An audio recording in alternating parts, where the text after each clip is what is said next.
заңдылық жасайық. Үздіксіз білім алу заңдылықтары. Үздіксіз білім алу заңдылықтары. Так, қашаннан басталды осы үздіксіз білім алу деген ұғым? Қай кезден бастап пайда болды балалар? Қалай ойлайсыздар? Орыстар айтады, тек живи, век учись дейді. Солай емес пе? Қалай? Болонский процесске өткелі бері. Болон үдерісіне көшкелі бері үздіксіз білім алу заңдылықтары бар дейсіз бе? Мен айтар едім, болон үдерісіне көшуден бұрын бізде бұл ұғым пайда болды. Біз болон үдерісіне 2004 жылы көштік, солай ғой? Ал үздіксіз білім алу 20 ғасырда басталған. Сөйтіп 21 ғасырдың тұрақты белгісіне айналған құбылыс бұл. Үздіксіз білім алу, айталық жоғары оқырын ұстаздар болсын, мейлі сіздер сияқты докторанттар болсын, үнемі үздіксіз заман талабына сай білімін тұрақты түрде толықтырып отырмаса, тез арада артта қалып қалу мүмкіндігі бар ма? Иә, бар. Әрине. Сондықтан не істеу керек? Қалай ойлайсыздар? Не істеу керек? Үздіксіз білім алу деген, үздіксіз білім алу деген қалай түсесіздер? Кәнекей? Орта білімнен жоғары білім алу. Білімін жоғарылап отыру керек. Тағы да. Ол енді жалпы сөздер, оның барлығы жалпы сөздер. Үнемі көтеріп отыруымыз керек, біліктілікті көтеріп отыруымыз керек деген сияқты, тәжірибемен бөлісіп отыруымыз керек деген сияқты. Так, жақсы, уақытымыз шектеулі болып жатыр, балалар жазайық онда. Жоғары білім беру жүйесі әрдайым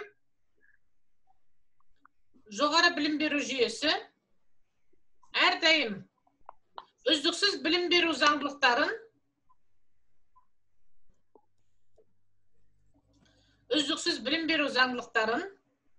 олардың білім берудің сапалылығын арттырудағы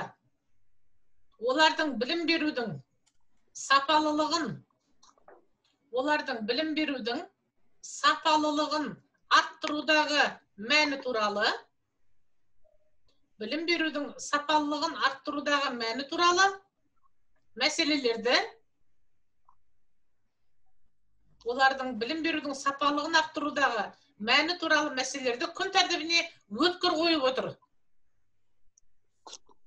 Так.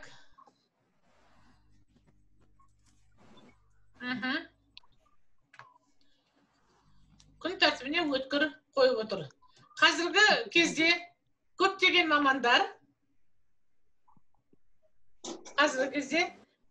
мамандар мемлекеттік тілді оқытудың маңыздылығына байланысты. Бүгінгі таңда мемлекеттік тілді оқытудың маңыздылығы бар ма? Балалар, Жанат, Қарлығаш. Бар, әрине. Бар болғанда қандай? Жоғары. Маңызы жоғары тіптен. Қазіргі кезде көптеген мамандар мемлекеттік тілді оқытудың маңыздылығына байланысты қазақ тілінің оқытушысының мамандығына екінші мамандық немесе үшінші мамандық ретінде игеріп жатуы соның дәлелі. Қазір түсіндірейік бұның не нәрсе екенін. Айталаймын. Қазіргі кезде көптеген мамандар мемлекеттік тілді оқытудың маңыздылығына байланысты қазақ тілінің оқытушысы мамандығын екінші мамандық, үшінші мамандық ретінде игеріп жатуы соның бір дәлелі. Айталық, қазақ мектептерінде қазақ тілін оқыту әдістемесі, немесе орыс мектептерінде қазақ тілін оқыту, қазақ тілі мен әдебиетін оқыту мамандығына қосымша екінші, үшінші мамандық ретінде алып жатыр. Бұл үнемі үздіксіз білім алу заңдылығына келе ме, жоқ па балалар? Келеді. Мысалы, сіздерді айтайық. Бакалавриатта шет тіл мамандығы дейік, магистратурада орыс тіл мамандығы, докторантураға келгенде қазақ тілі мен әдебиет деген үздіксіз білім алудың бір көрінісі деп осындай айтуға болады. Қазір 3 сатылы білім беру деңгейі емес пе? Сол 3 сатылы білім беру деңгейдегі үздіксіз білім алудың бір көрсеткіші осы. Келесі заңдылығымыз білім беруді интенсивтендіру заңдылықтары. Үлгеріп жатырмыз ғой, балалар? Иә. Өте жақсы. Білім беруді интенсивтендіру заңдылықтары. Так.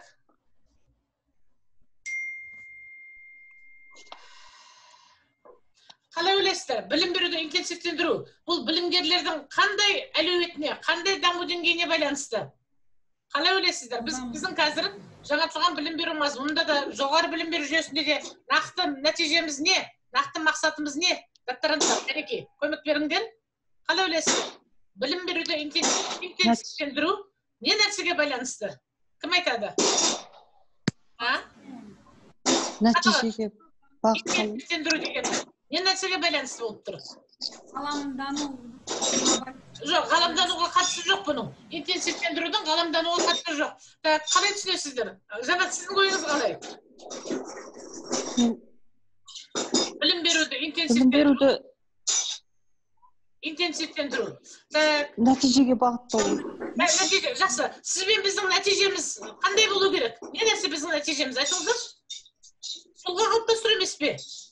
Біздің нәтижеміз тұлға қалыптастыру. Жақсы, осы жағынан керек. Онда ол тұлға қандай болу керек? Қандай болу керек ол тұлға? Бәсекеге қабілетті болу керек. Бәсекеге қабілетті болу керек. Тағы да. Интеллектуалды болу керек пе ең алдыменен? Интеллектуалды тұлға болу керек қой. Жақсы. Білім беруді интенсивтендіру заңдылықтары дегеніміз жазайық. Білім беруді интенсивтендіру,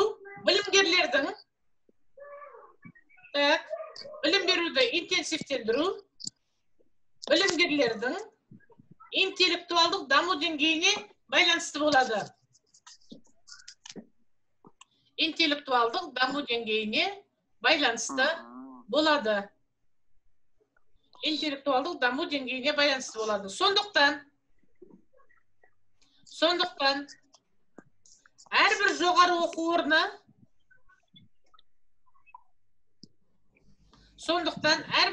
оқу орны білім алушылардың ақыл-ой қабілеттері мен тұлғалық қасиеттерін білім алушылардың ақыл-ой қабілеттері мен тұлғалық қасиеттерін жетілдіруге барынша тиімді жаңа оқыту технологиялары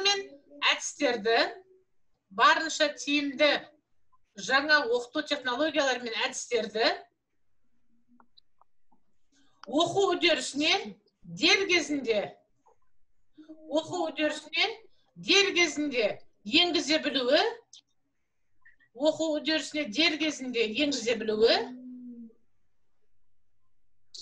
бұл мәселені шешудің дұрыс жолы болып табылады. Оқу үдерісіне дер кезінде енгізе білуі, бұл мәселені шешудің дұрыс жолы болып табылады. Біздің бүгінгі дәрісіміз өткендегі дәрістің жалғасы. Яғни, мен не деп отырмын? Жаңа технологияларды оқу үдерісіне дер кезінде енгізу дедік. Сонымен жаңа технологияларды атап шығайық онда. Қадірлі докторанттар, кәнеки, өткен сабақта 10 шақты технологияның атауын білдік. Жанат бастаңыз, қарлығаш қоштаңыз. Кәнеки, жылдамырақ балалар. Дебат технологиясы, тағы да ұжымдық оқыту технологиясы бар, тағы, ары қарай. Аманашвилидің дамыта оқыту технологиясы, жобалай оқыту технологиясы. Жақсы, ары қарай. Бағдарламалық. Жақсы. Ізгілендіре оқыту технологиясы, ізгілендіре оқыту, модульдік технология, компьютерлік технология.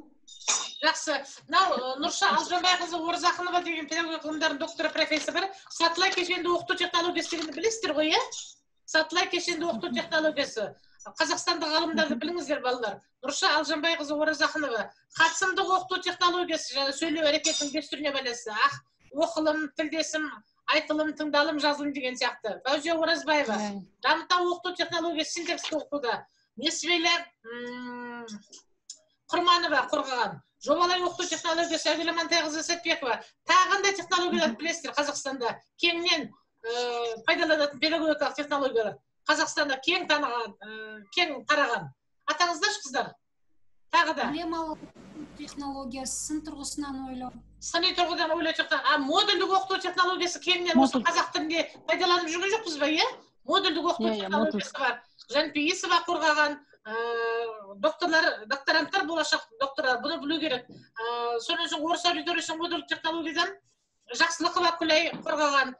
сөз жасамды модульдік оқытудан Замзамия Бейсенбаева қорғаған ғалымдарды еңбектерімен бірге, еңізге технологиялармен бірге біліп отырыңыздар, докторанттар. Түсініп отырсыздар ма? Тағы қандай технологиялар бар? Теңдеп оқыту технологиясы. Қандай? Топтастырып оқыту, жекелеп оқыту технологиясы. Жақсы, тағы да. Жақсы. Және бүгінгі таңда өткенде 50-ден астам әдістің түрлерін салып едім ғой. Кім қарлығаш бар ма? Әдістің түрлері деп 50-ден астам. Соны Жанатқа да жіберіңіз, әдістердің түрлері. Соны осы орайда сұрақ. Кез келген әдіс технология бола ала ма? Жоқ, технология болу үшін белгілі бір критериялар болу керек пе? Түсініп отырсыздар ғой сұрақты? Осы сұраққа келесі сабақта осы сұраққа жауаптан бастаймыз келесі сабағымызда.